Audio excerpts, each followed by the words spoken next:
I slept with the golden bachelor every girl dreams of marrying, but he thought I was a woman throwing myself at him and warned me never to show my face to him again. I left helplessly and gave birth to twins. I decided to raise the children on my own and never tell him, but a year later, we unexpectedly ran into each other in the same elevator. I never expected to find myself standing in front of the Welton Group Tower. I hadn't realized that the fashion design agency was located here, or that I might run into Evan again a year later. The same building, the same man, but desperate for the job, for the money. So, I gathered every ounce of courage and walked into the Welton Group Tower. If I ran into him, I could always turn around and leave. I had no fantasies left where Evan was concerned. That ship had sailed a year ago. I took a deep breath and walked toward the lobby. The elevator ride was quick, and I pressed the button for the 10th floor. That's where I needed to be. Suddenly, there was a commotion in the building. A group of well-dressed men appeared on the first floor, heading straight for the elevator, the leader of the pack.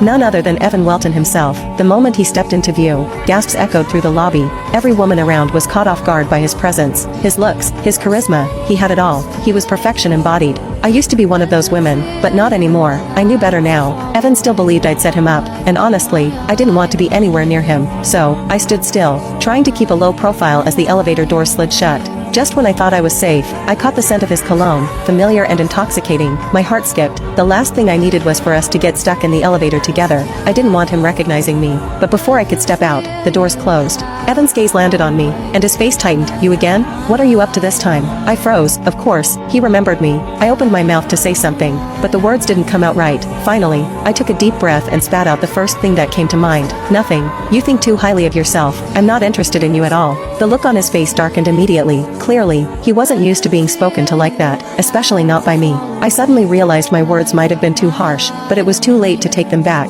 I stood stiff, not daring to move. Evan's anger was palpable, but after a moment, he seemed to push it down. He wasn't petty, I could tell that, but the things that had happened between us, it wasn't something he could just forget, not easily. Anyway, you're lucky I'm not the type to hold grudges, he finally said, his voice cold. But you framed me, Anya, you slept with me. I can't just let that go. I stiffened at the mention of that night, the one I'd spent replaying in my head for far too long. I wanted to explain so badly, but it wasn't the right time. I wasn't ready to relive that nightmare, so I stayed silent. Evan's tone grew more intense. I don't want to see you again, ever. That was the last thing I wanted to, but life had its way of pushing me into places I didn't want to be. After sending dozens of applications, this was the only company that had given me a chance. I kept my gaze low, avoiding his piercing eyes. I understand, I murmured, you won't see me again. The ride-up felt like it lasted an eternity, but finally, Evan spoke again, his voice harsh and commanding, move out of my way. I hadn't even realized I was standing too close to him. In my attempt to retreat, I took a step back too quickly and twisted my ankle. In a split second, I lost my balance and fell forward. My face smacked Evan's groin squarely and hit something. It was rod hard.